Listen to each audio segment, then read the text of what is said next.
Well, hello again. Pastor Ray Barnett here. Glad you could be with me for another edition of God's Answers for Anxiety and Depression. I want to wish everyone watching a good morning, a good afternoon, or a good evening, depending on what time you're watching this broadcast. Another beautiful day here today. Fall-like weather, though we're actually still in summer. And just as a note, we have a lot of wind today. It's very breezy, so I have myself situated in such a way that I'm hoping that my body and some trees that are behind me excuse me, effectively blocks the breeze, and we don't have one of those awful broadcasts that we had a week or so back when the wind was just terrible. Even though this microphone, as you can see, has a windscreen on it, it's not terribly effective.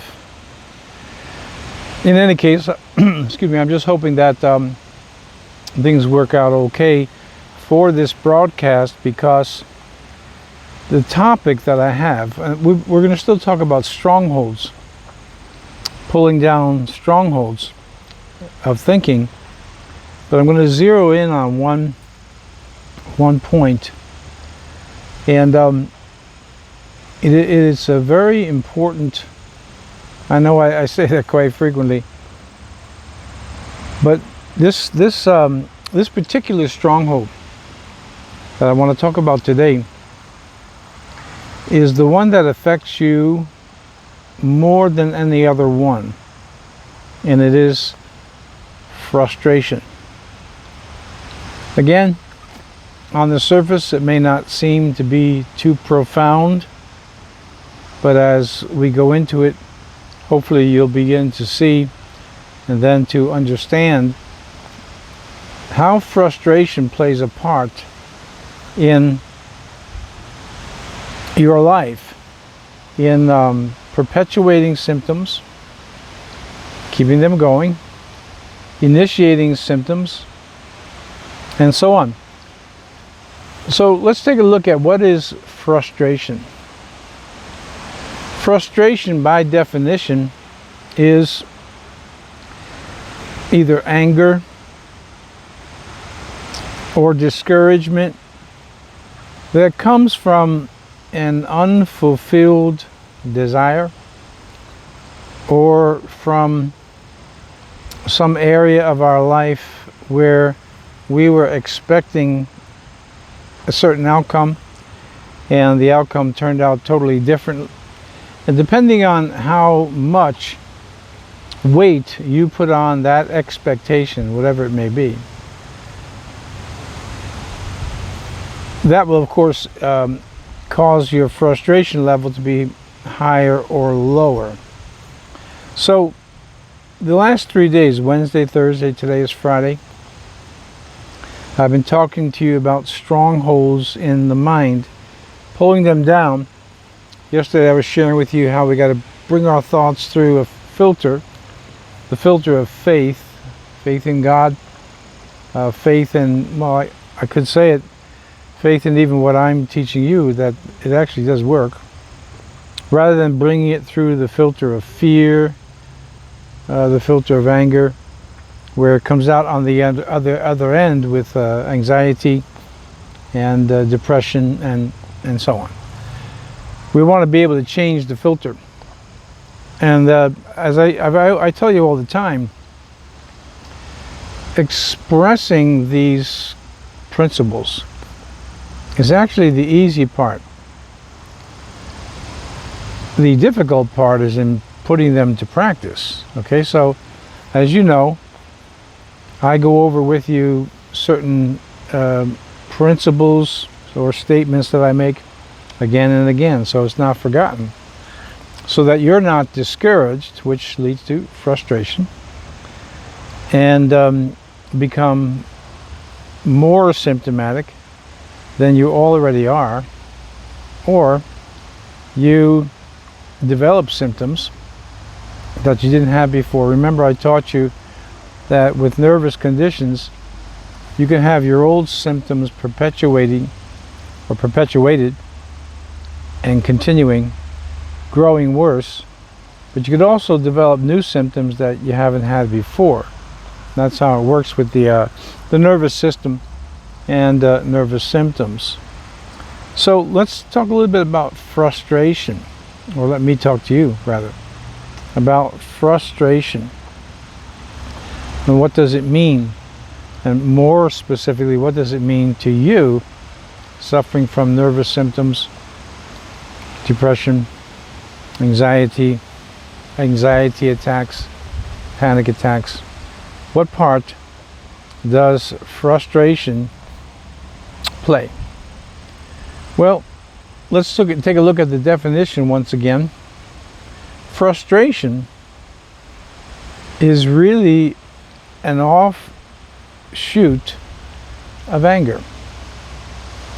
Now, anger being the major player, we can get from a number of sources. Somebody cuts us off on the road, maybe even puts us in a bit of danger, and our family or children in the car, and we're angry at an injustice, which, oddly enough, is a type of frustration. But it's more directly applied to the fact that we have been dealt an injustice. All right, so we have anger from one source like that. Now, frustration is you have an expectation, which really is a goal, an expectation which could be how you thought things would be, things should be, things ought to be, and so on. And that may be attributed to any number of things, including just being naive. And along those lines, I have shared with you that if you have a situation where you put an expectation on it, and if you're going to have a goal, well, obviously you have an expectation that you're going to reach your goal. And when you can't, especially if it's prolonged, you're spending a lot of time and it's been a long time, then you're going to have frustration.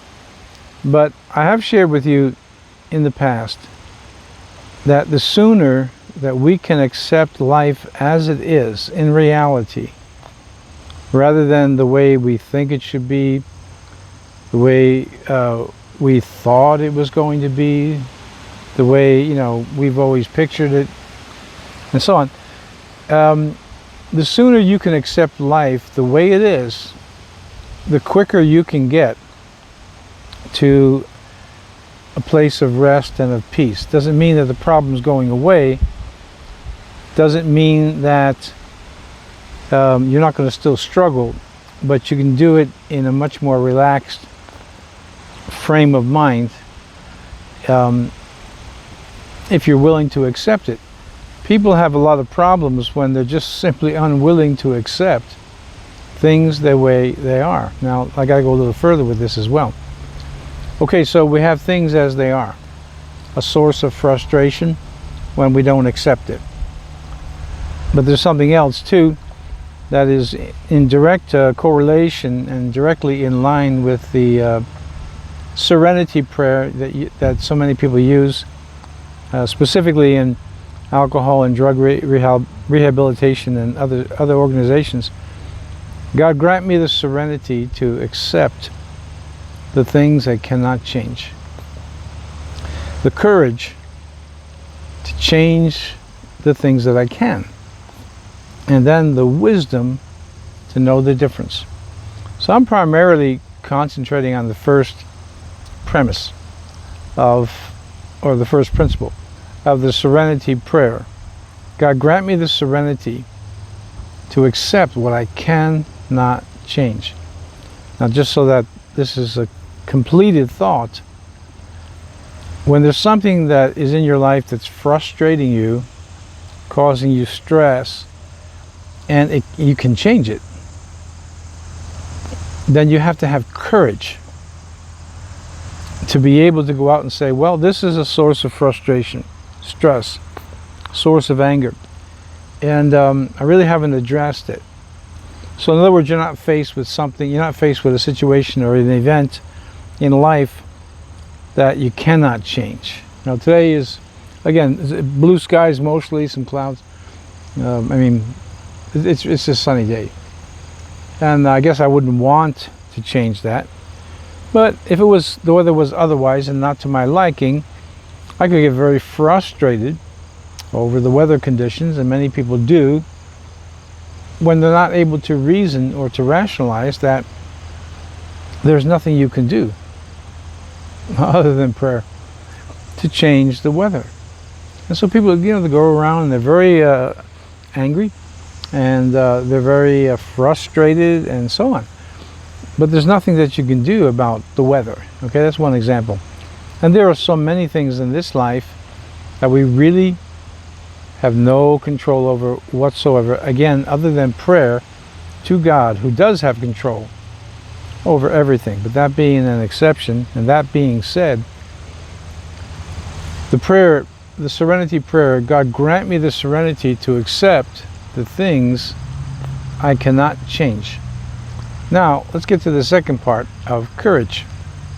The courage to change the things that I can. What we are addressing on these lessons is nervous symptoms that can be changed. Exceptions would be some type of organic disease where, you know, your body is in a position where you really can't do a whole lot to change the situation. But that being the exception, and noted as the exception, then we look at you have to look at your situation with nervous symptoms, with regard to nervous symptoms, and realize that it's going to take courage to change things in your life, and that it can be done. All right. That being said, let me talk about frustration. Now, there's all types of sources of frustration, but let me go over this definition again, because if you've been watching these lessons, listening, and taking note, you should recognize something in this statement. Let's see. Frustration is anger that is coming from discouragement or disappointment from an expectation. Let's just keep it simple. Frustration is anger coming from a source of disappointment, discouragement from something that you expected to be otherwise. Now, if you've been with me some time, you're going to recognize there's a key word in there that I've told you is one of the two main perpetrators of keeping a symptom going. Doesn't have to start it, but of keeping a symptom going and perpetuating it. Anger. Well, we have fear as well, but we're not going to address fear as much as we're going to be addressing the anger that comes out of frustration. So, let me start here with you. You're saying, maybe you've said, maybe to God himself, to others, or just to yourself, why me? Why did I have to have these symptoms? Why was I born this way? Now, keeping in mind that there are things that you can do and you must do to change that, we could add another element, but I don't want to change it. I just wish I never had it. I just want it to go away.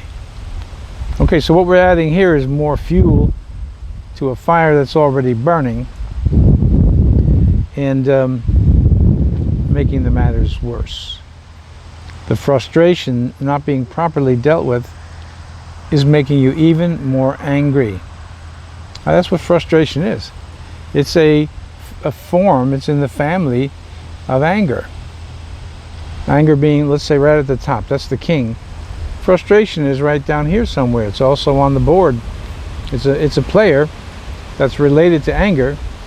And then if you remember from our lessons, the anger is perpetuating tenseness. Tenseness is putting pressure on the nervous system. Nervous system is sending signals to the brain that you're in danger, and there we go. Panic attack, anxiety attack, constant anxiety, chronic anxiety, acute anxiety. And interestingly, frustration is the one thing that's pretty much even in being found in anxiety and depression. What is depression? Well, it's a severe case of discouragement. Courage. There's no more courage. God, grant me the serenity and the courage to change the things I can. When you are discouraged, you don't have the courage to change something that you can. By the way, you don't need courage to attempt to change something that you cannot change. Like, go back to the weather. I don't need any courage to, other than for prayer, because God can change the weather. But beyond, just below that, just for an illustration, just as an example, I don't need courage to change the weather. I just need serenity to accept it, because there's nothing that I can do about the weather, about the history of mankind, the history of people, the history of wars and all these tragedies we know about and we read about. I don't need courage to change history. I need serenity to accept it. The weather. Okay, so now when we come to frustration, there is something that we can do about it. It may be changing the source of frustration if it's coming from outside of you. So in other words, if somehow in your environment, whoever is in that environment, whatever is in that environment, can actually be changed by you, then you need courage to change it, to cut off the source of frustration, which in your case leads directly to nervous symptoms. That's the external environment. Now let's deal again with the internal environment and these strongholds of thinking. You see, what nervous symptoms do is they create, we know, discomfort. We know that, right? It causes discomfort. We use the word torment. It causes torture. It causes so many things, that we don't want to have, and rightly so. But when it's prolonged, we get frustrated because our expectation is to get rid of these symptoms, which I always caution you. This does not come easy. If you're looking for ease, this is not the channel for you. These are not the lessons for you. Maybe there's somebody out there that knows some other methods. I've studied this subject for decades, a number of decades. I don't know of any shortcuts. It's just sticking with it, doing the hard work. In any case, we need to have the courage to do the work that's contained in these lessons that I'm giving you, that will take these symptoms and I'll use the word abolish them, but that's going to take time. They return. Sometimes they return with the expression we use, right, is they return with a vengeance. They seem like they return twofold, threefold. And life is filled with frustrations. I had one just right before I was leaving the door. Got hit with this what type of situation. I have my wife working on it to see what I may have to do. And it doesn't have to do with a person. It has to do with the situation. And my first response is the same as yours. Frustration over the people who are supposed to be, again, this is not inside my church, the people who are supposed to be working on this, and it has all the hallmark, earmarks rather, of being a big deal for me. Why am I frustrated? Because I don't want to deal with it. And in my mind, I shouldn't have to. But I had times, I've only had like 15 minutes between that news I'm giving you, that was given to, or the news that was given to me that I'm telling you about, and coming here, about 15 minutes to process my thoughts. And again, thankfully, I know these principles. Already I was thinking of all these different alternatives, just in case this goes in a direction I don't want it to go in. And then, of course, there's faith in God, that we will be praying on this situation. In the end, we will get the victory because of this motto that I've given to you, attributed to the United States Marine Corps, unofficial motto: improvidus apto quod, or quod victum, improvise, adapt, and overcome. So, an example of 20 minutes ago now, half an hour, I was presented with something myself that caused immediate anger and frustration. If I live in that, it's going to cause me trouble. So now I get the situation over here, and that I'm adding fuel to it in a situation that I'm not sure yet it's something I can change. I believe I can. But if in the end it's something that I cannot change, I ask God for the serenity to accept it as it is, improvise, adapt to the improvisation, and overcome. Frustration is on an equal level with both anxiety and depression. May be one of the few examples where, whether you're anxious or depressed, and remember, they usually go together, one a major player, one a minor player, and vice versa. One of the few that I know of, that I can think of offhand anyway, where you find it in both cases. Depression, people are frustrated, maybe extremely discouraged, won't move, won't shave. We went through this in another lesson. Then you have anxiety over here, and you find that it's the same thing. Frustrated with the symptoms. Frustrated, you may be frustrated with me. You've turned in many times, and yeah, you made some progress. Then you're back 2 steps. Took 3 forward though. And 2 steps back, and here I am again, and I'm going through this again. I'm not going to watch Pastor Ray anymore. Well, that's frustration. And we all have it. We all have it. Life is filled with frustrations, but for you, it is I'm going to call it an evil. It is a particularly, I don't want to use the word dangerous either.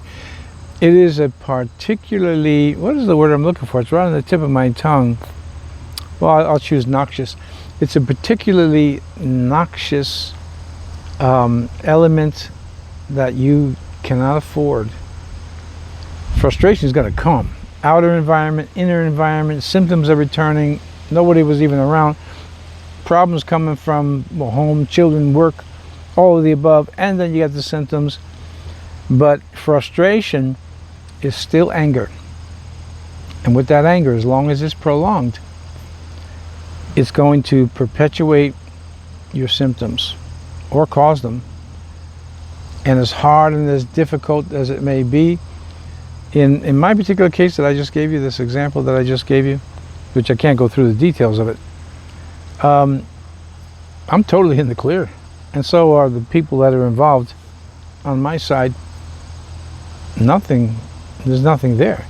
It is a totally unrighteous situation. You don't think that I'm not going to be tempted to be angry, frustrated? I am. However, I cannot afford that. And it doesn't help. It just makes matters worse. Well, mainly for me, could make matters worse for everybody. So you see that if you're getting anything out of this, take this one thing away. Frustration is anger. Anger produces tension. Tension puts pressure on the nervous system. Pressure on the nervous system rings an alarm in the brain. Everything starts to misfire. I mean, not everything, but you get symptoms. The palms are sweating, the heart is beating, and all of that. And this is something that we're trying to conquer. And in Christ's name, his mighty name, we will conquer it. Okay. I think I'm going to try to, tomorrow's Saturday when I do my stories of my life. And I'm going to connect a humorous incident that happened in my life and connect it to this thought so I can continue on with the idea of frustration and what it is and what it can do and why you need to disconnect from it. Okay, let me pray. Father God, I again pray for my friends that are watching and they watch faithfully. Give them peace, give them serenity, give them wisdom, God, that they may understand what I'm speaking about, other things they read in the Bible and your word, and touch them today. Grant them that peace. In Jesus' mighty name. Amen. Before I go, just remember what I said. Frustrations are going to come in life. You're not going to escape that. So you want to overcome it. All right, once again, if you're interested in sticking with me in these lessons on overcoming anxiety and depression, or God's answers for anxiety and depression, then subscribe to the channel, please. We are picking up subscribers almost at the rate now of 1 a day, which is good progress. Also remember to hit the notification button. You know, on this windy day, I thought to myself, if this broadcast comes out the way it did a week ago, I'm not even going to upload it. I thought that had good content, but it was a terrible broadcast. I hope that it didn't. In any case, if you want to stick with me for these lessons, I'm going to be here a long time dealing with this subject. Subscribe and then hit the notification button. Okay, tomorrow I will be doing a Stories of My Life broadcast, and I will be connecting it to this theme that we had today on frustration. Either way, God bless you. Have a great Labor Day weekend, and Lord willing, I will see you here tomorrow. God bless. Thanks for being with me.